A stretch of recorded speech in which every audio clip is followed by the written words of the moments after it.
Welcome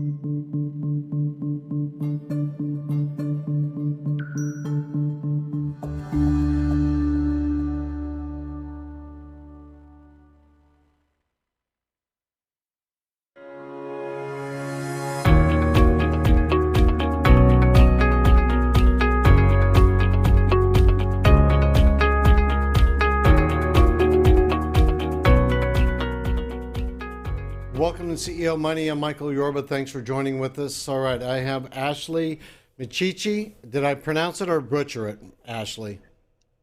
A slight butcher. It's a slight butcher. All right. She's the CEO of True North Retirement Advisors. Ashley, give us your proper pronunciation of your last name. It's Micciche, and Micciche. it's very Italian. Yes, it's actually my married name. My maiden name was Wilson, and no one ever mispronounced that. So it's the cross I have to bear, I guess. That's okay. I'm sure it comes with benefits. All right. Give me some background on you, how you got into True North Retirement Advisors, and what you do for people. And then I've got a few other questions for you. Sure. Well, thank you so much for having me. I'm excited to be here and talking to you and your listeners. And so, my background is in financial services. So, I actually started off 12 years ago as a generalist financial advisor, and I joined my father in his financial advisory practice. And then in 2017, we launched True North Retirement Advisors, which we co owned together. So, prior to that, we worked at big firms for many years and just found that in that environment, we were not able to serve our clients in a way that made sense for us or for them. And so the only option was really going out on our own, which we were both sort of reluctant to do because neither of us have really had much experience operating and running a business. But it's been an interesting journey and it's been a lot of fun, and we're both very happy that we've done it. So yeah, that's kind of how Congratulations. we got. Thank you. That is really cool that you're second generation financial advisor, that you work with your dad to grow your own business after getting all of the real proper schooling and licensing in a larger investment house. I really applaud you. Not a lot of people have the guts to do what you're doing. Appreciate that. Yeah. Well, I not easy, and it's not, entrepreneurship is definitely not something that's for everybody, as I've learned the hard way. I'm an entrepreneur from way back myself. Now, you have a specific niche in the market. Tell us how you work with people to really organize an exit plan for their business from a financial perspective, not just selling the business, but actually what they need to do to prepare for that. Okay, so um, basically, what we do, our specialty is working with our business owner clients and helping them navigate that transition of their business. You might be wanting to sell your business to a third party. Maybe in a family business like mine, you want to transition to that next generation or a key employee. And so there are a variety of exit paths that a business owner can take, and it just depends based on what their goals are, what's important to them. And there's a lot of moving parts. And what's interesting about a business exit that I think is different than just regular retirement planning is that most business owners, their entire financial net worth or most of it is tied up in their business. And when you exit your business, it's often an irreversible decision. And so it's very important that business owners do the right things in the right order and prioritize the right things, so that they're not focusing on the wrong things or chasing shiny little objects. And so we help them focus, here are the most important things that you need to do, and here's the order that you need to do them in.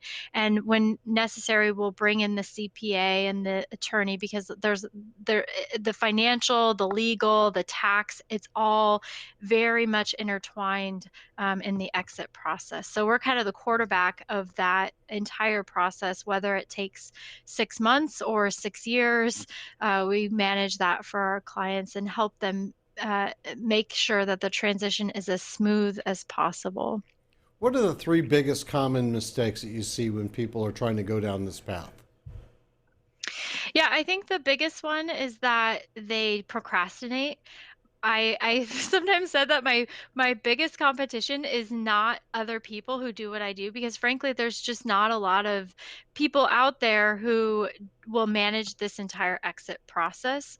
My biggest competition is business owners who procrastinate and they wait, and then they get burned out, or an opportunity to maybe sell their business passes them by and they just couldn't pull the trigger. So that's a big mistake, is just procrastination and waiting too long. um, and then another big mistake that I see quite often is that business owners don't take the opportunity to find out what their business is worth. And in our exit planning practice, that's the very first thing that we do, because we have to figure out where the business stands right now. What is it worth? And when you combine that with all of your other financial resources, are you even able to exit, or are there things that we need to do to grow the value of the business? So that's another mistake that a lot of business owners make. They just don't figure out what their business is worth. And so that, and procrastination and waiting too long. And I would say, the third thing, uh, it can be a variety of things, but you'd be shocked how often business owners don't have basic employment agreements in place, or processes, or their business is still like up in their head. Everything about how to operate the business just lives up in their head. And so getting agreements in place, the legal side of things, I think is the third area where I see a lot of business owners make mistakes along the way. What's the normal path that you walk through with a business owner? I mean, I own this business. I'm not sure I'm going to hand it off to my children. I need to sell it versus I am going to have a legacy business and I am going to hand it off. So there's two different approaches to exiting a business. One, it stays in the family, if you will, and the other, I'm out. So when you Yeah. start to come down to those hard decisions, what's the path that you need to take, and how early should you really be thinking about this exit plan? Well, I always say there's a quote from Stephen Covey that says, begin with the end in mind. And as you're starting your business, and then as you go on, as you bring people on, let's say they're family members, um, business owners, especially if it's a family transition, you want to set that next generation up for success. And you don't want the business to fail under their watch. They don't want the business to fail under their watch. And so, one of the key things, especially in an inside transfer, whether it's to an employee or a family member, is just making sure that we're setting up the next generation for success. There's a lot of people out there who just don't have the personality traits, the skill set to own and operate a business.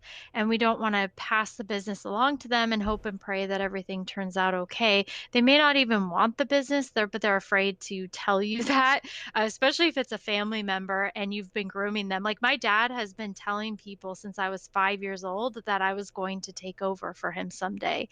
And it turns out that I'm actually okay with that. But for a lot of children, that's a pretty common thing that happens in family businesses. And there's a lot of pressure associated with that. So depending on what the path is, I think it's very clear that business owners, once they kind of know where they stand and know the value of their business, understanding what they want, what that timeline looks like, who is an ideal successor, not who you've necessarily currently identified as a successor, but who is the ideal successor to take over and run this business after you exit. And then the timeline and what that should look like. Because if it's in an inside transfer, and we want to set that person up for success, that's usually going to be a longer time period in grooming that person and training them and making sure that you're sort of gradually stepping back from the business and replacing yourself, versus in a third party transaction, it can happen much, much quicker than that. The internal dynamics of not just trying to have a succession of leadership come into the company and hand it from one generation to the other is I've found that in talking to people who are exiting their company, it's not just their net worth, it's actually their self worth. Their whole Yeah. identity is wrapped up in that business. And there's some other dynamics that go on in these transitions that normally they don't hit the balance sheet. You know what I mean? Yes.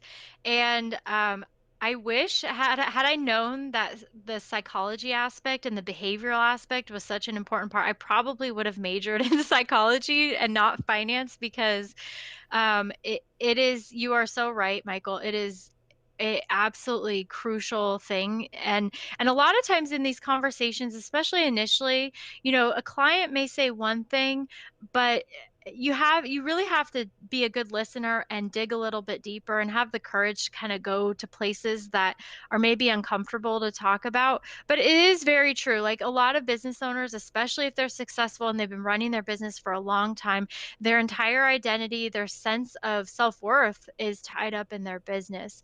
And so, one of the things that's important, I think, for business owners to do is to, if they gradually back from the business, knowing that someday, 100% of owners exit their business. Some of them will be horizontal when that happens, but everybody will exit. And so, you have to retire. If you want to stay and continue to operate your business and you're 80 years old, that might be okay in certain cases, but most, 80-year-olds aren't going to be wanting to run the day-to-day operations. So business owners are in a unique situation where they can test the waters of exiting before they actually pull the trigger and do anything about it, just by gradually replacing themselves in certain roles and certain aspects of their job and passing that along to somebody else, putting processes in place, all of those things to kind of gradually replace them will allow business owners to kind of test the waters and see,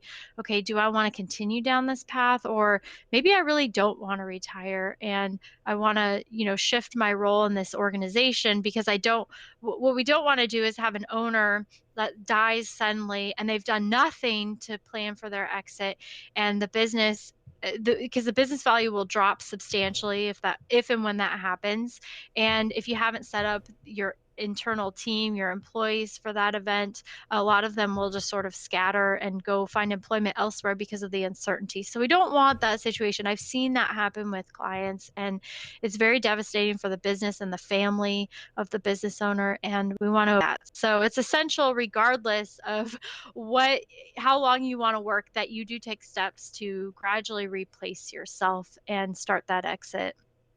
Some of the things that I think people think about late in this strategy is their whole business is about growing it, creating a good cash flow to provide for themselves, and then the people they become associated with, some of them turn into family members by being employees.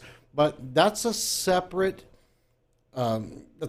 focus from creating a higher value for the company in preparation for an exit. How do you work with those dynamics? Do you know what I mean? Yeah. So are you talking, it sounds like you're sort of talking about this mindset shift, which is very No, no, no. common. Purely the Oh, financial side.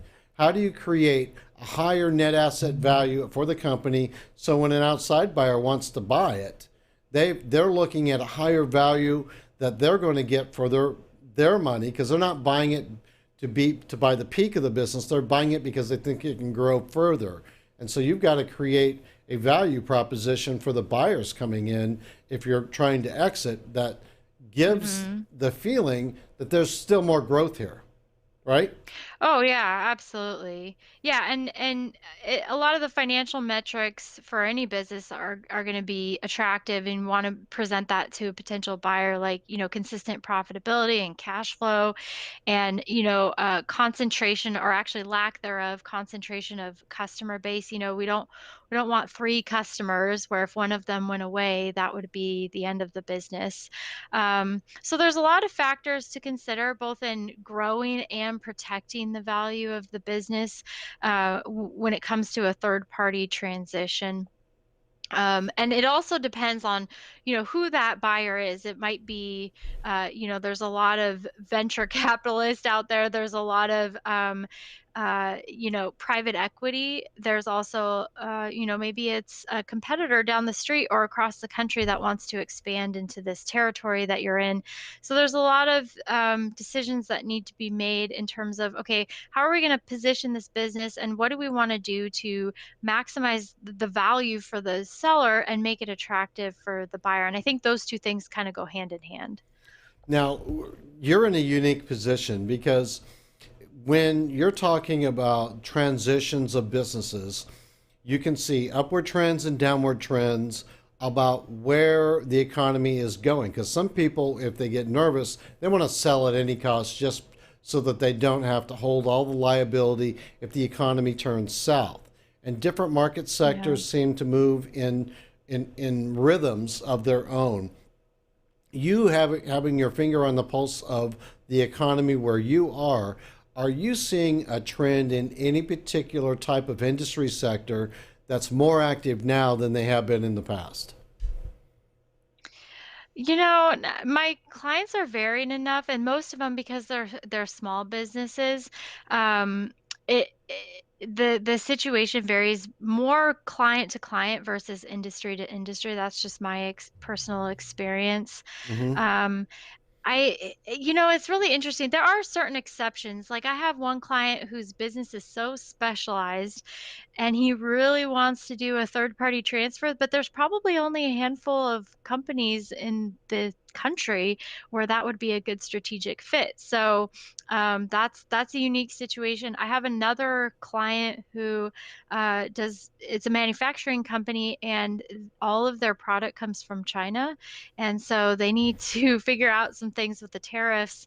Otherwise, if they just kind of sit back and hope that things turn out okay, it's going to really hurt their business and hurt their bottom line. So I think, you know, it depends a lot on the business and the exit path chosen. But in a third party sale, um, you know, the good news is, aside from companies who are impacted by the tariffs, we've had such a long run up in terms of the economy. It's over 10 years now. And frankly, most of my business owner clients are not that concerned about the economy, because as long as business is still good for them, then they're just kind of happy to keep their head in the sand, and they just don't think ahead far enough to think, okay, well, what would happen to my business in the next recession? Most business owners just are not thinking about that and planning for that, in my experience. And I wish more of them would, but Give me an idea of the big hard message, because this is a real gut wrenching experience to sell your business and move out. What are some of the real hard gut wrenching experiences that you think people should face if they're going to make this decision and make an exit that they've got to come to terms with before they engage somebody like you? I think that the first and foremost, we've already sort of talked about these, but first and foremost would be getting a good handle on what your business is worth. You really need to understand that, and that's something that we help our clients with. We do it for free as the first step in the exit planning process, just So so you they actually do the can. valuations yourself. Yes, so we do an estimate of value, and most business owners will pay ten to $30,000 for a certified valuation. But all we really need in the very beginning is an estimate of value, and all business owners need to gather are 8 pieces of very basic information: profits, revenue, whether or not they rent or own, accounts payable, accounts receivable. Like these are all basic, high level, easily accessible data points. And then we enter it into the valuation software that we have. And there are over 50 million businesses in the country. So it doesn't matter what industry you're in, what kind of business you have, there's good comparative data. So you can see, here's what my business is worth.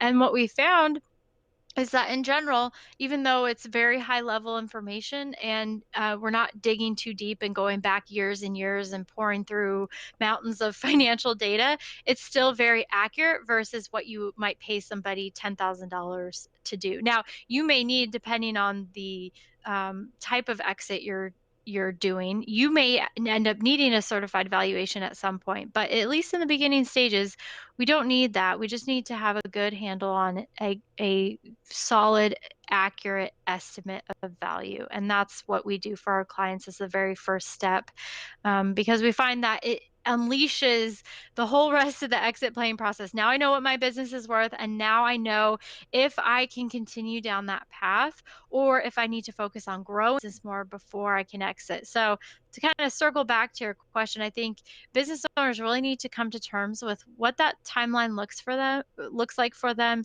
Is that realistic?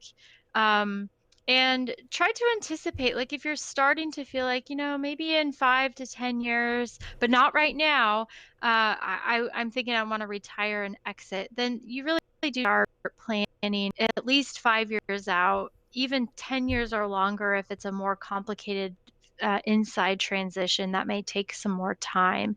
And the longer you give yourself to plan, the more that you can do it gradually and slowly without taking the focus away on your business and running your business, which is what you want to continue to do. So, and that's kind of where we help clients too, is that we're managing this entire process. They don't need to manage it on their own. And so by doing that, they're able to continue to focus on running their business and making sure that they're not, abandoning that too, because we can't have the business value drop in the last few years because the business owner is so focused on exiting their business. And we don't want that to happen either.